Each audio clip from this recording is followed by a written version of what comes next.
Hey guys, what's going on? It is Chris Mielik, and we've got an update after the Week 7 games of Ohio High School football roundup in Region 13. As I mentioned before, and we'll keep it kind of the same pattern, although I'm going to work from the least amount of points possible to the most amount of points possible. We do have two teams that are now mathematically eliminated, and that's why I'm going to work from those numbers that way. Since they're at the bottom, I won't be bringing those two schools up.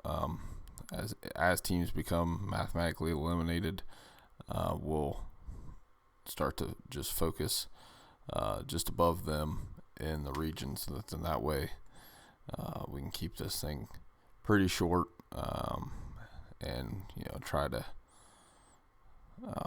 give a little more detail on the teams that still have the potential, the mathematical potential of making the playoffs. So, like I said, as we start, since we're skipping the bottom two schools, we will start with John Glenn, and John Glenn has a maximum points available of 11.75 points. Obviously, they're in a must-win situation here, and they have been mathematically eliminated from being able to host a game. So if they win out, they can finish anywhere from 5th to 28th. And if they lose out, they would finish anywhere from 22nd to 28th. Just above John Glenn, in the same situation as Riverview, must win to make the playoffs, and eliminated from being able to host a game. They could finish anywhere from 5th to 27th if they win out, and 21st to 28th if they lose out. So, obviously they're, starting to get in a situation that they can mathematically eliminate, one team if they would win the rest of their games. Just above Riverview, we've got Amanda Clear Creek.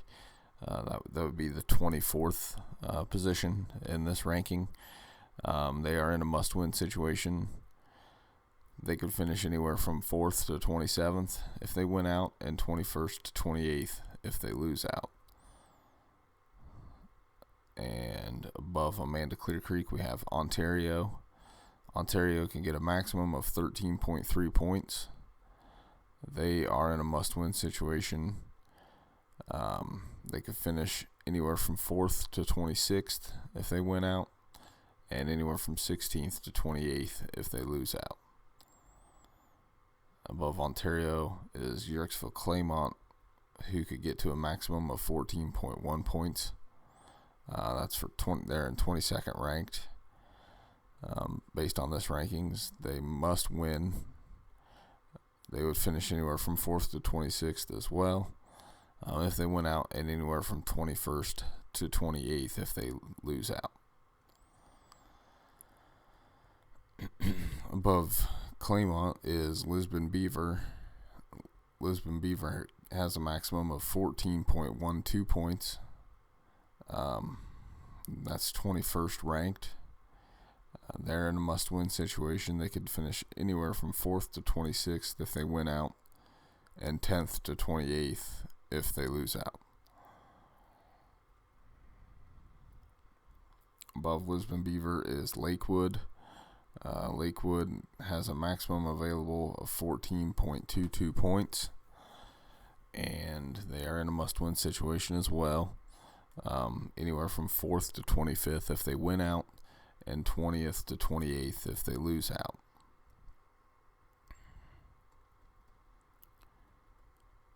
Above Lakewood is New Lex. New Lex has a maximum points available of 14.35 points, and they must win. They can finish anywhere from 4th to 26th if they win out, and 9th to 28th if they lose out. Above New Lex is East Liverpool with a maximum of 14.69 points.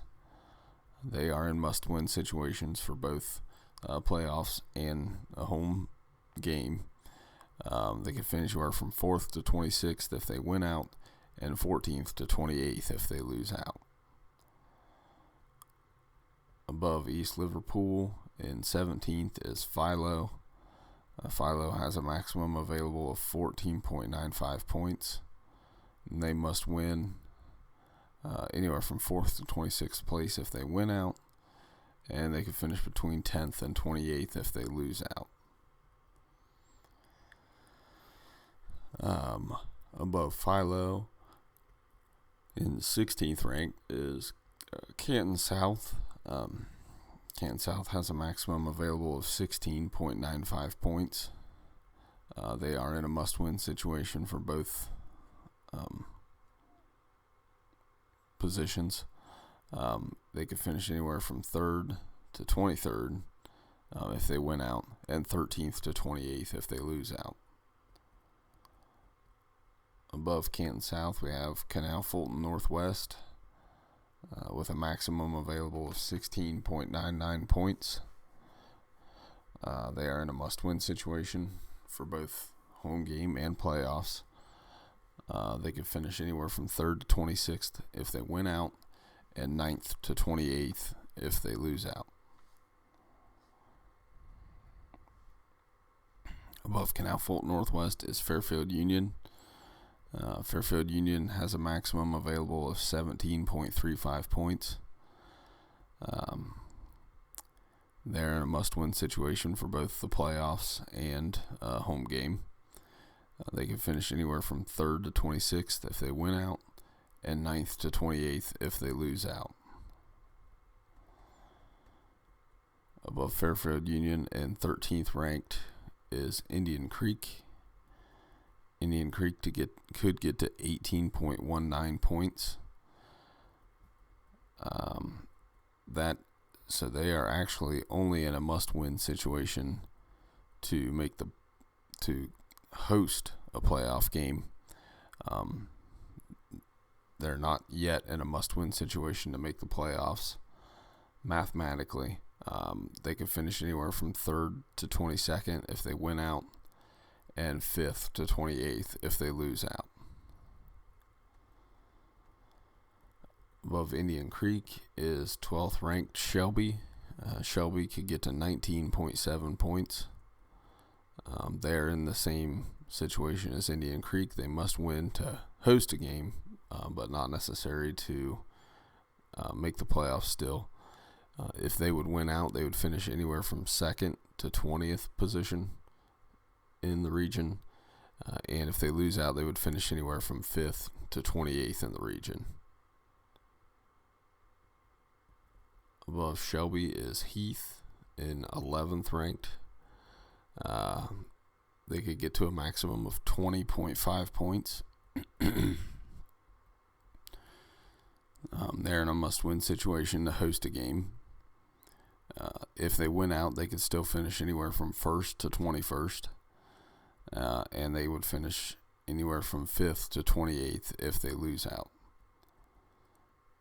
Above Heath in 10th ranked is Maysville Meadowbrook. They could get to 21.83 maximum points.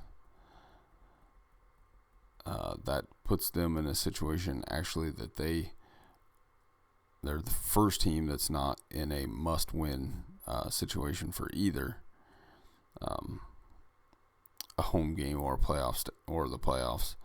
They would finish anywhere from 1st to 26th if they win out, and they would finish anywhere from 4th to 28th if they lose out. They've obviously got big spread in points, because obviously they could go anywhere from 1st all the way down to 26th.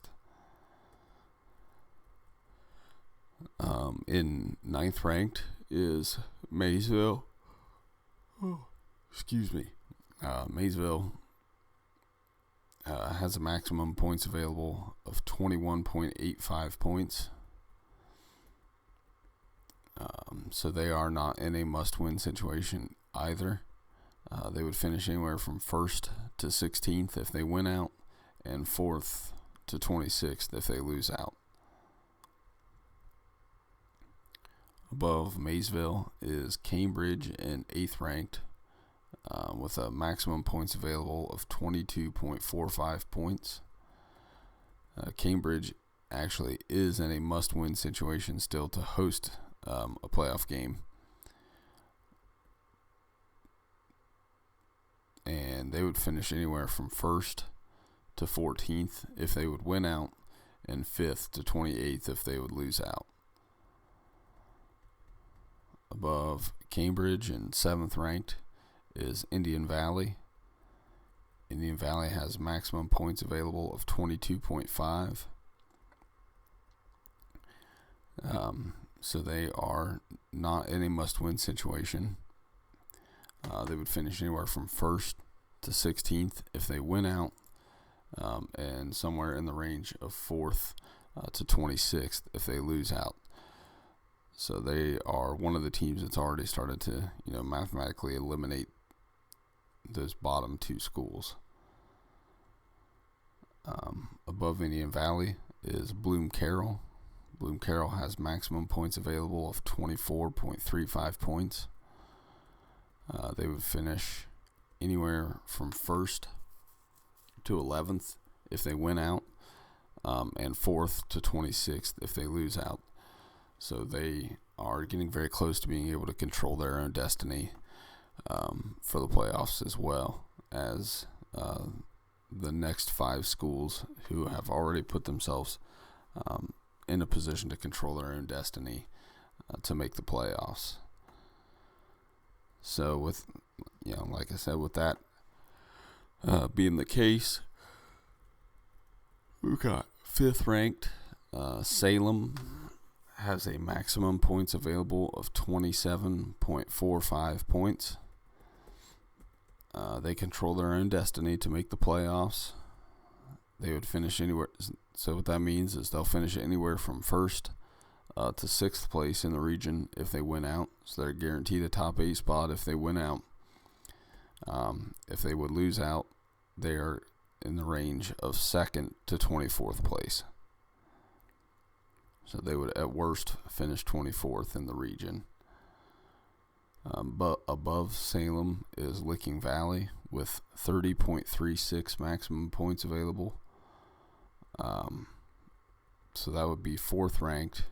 They obviously control their own destiny as well for the playoffs. They would finish in the same spectrum as Salem, 1st to 6th if they win out, but they would be 3rd to as far down as 26th if they lose out. They don't have as many guaranteed points as Salem does. One thing to note, being an important game in the region, it'll shed a lot of light on the region this week when Licking Valley and Johnstown play each other on Friday night. One of those teams will probably lock up a spot. If Valley would beat Johnstown, they may both lock up spots. But if Johnstown would beat Valley, then Licking Valley is probably going to be in a must-win situation going forward. So above Licking Valley and 3rd ranked is St. Clairsville with maximum available points of 35.5. They control their own destiny for the playoffs, obviously. They would finish 1st to 5th if they win out, and they are already guaranteed to finish no worse than 16th in the region, even if they lose out. So they're getting very close to locking up a playoff position. My guess would be this weekend. Obviously, they should definitely lock up the playoff spot. And above St. Clairsville in this rank is Johnstown. And Johnstown has a maximum available of 35.8 points. They actually control their own destiny for both not only the playoffs, but also to host a playoff game. So what that means is as long as they win out, they're going to finish no worse than 4th place. They could obviously finish as high as 1st. And if they lose out, they can still finish anywhere from first place to 11th place. So they need to mathematically eliminate 3 more schools in order for them to lock up a playoff position. And realistically, so they need about 1.5 points to 2 points to mathematically guarantee themselves a spot. So my guess is there's going to be enough teams lose in that 7th through 11th ranking that they'll lock up a spot, even if they would lose this week. And so above Johnstown and the last team and the number 1 ranked team based on maximum points available is Steubenville with 40.74 points. They obviously control their own destiny to make the playoffs. They could finish anywhere from 1st to 5th if they win out, and anywhere from 1st to 12th if they would lose out. So realistically, the top 5 schools are in pretty good shape right now. Like I said, really this week it looks like with Licking Valley playing Johnstown. If Johnstown wins, they're going to lock up probably a home playoff game already. If Licking Valley wins, then my guess is at least the top 4 probably all lock up playoff positions this week. Definitely the top 3 would lock up playoff positions. And Licking Valley would probably be on the bubble as far as locking up a spot. So that is it for this week, guys. I will be back next week. Actually, my goal, I might get Region 5 posted tomorrow as well. Since somebody asked for me to get Region 5 done, I worked through that, and hopefully we'll be able to get that up and help out some of the other football fans across central and I guess southeastern Ohio. So thanks, guys.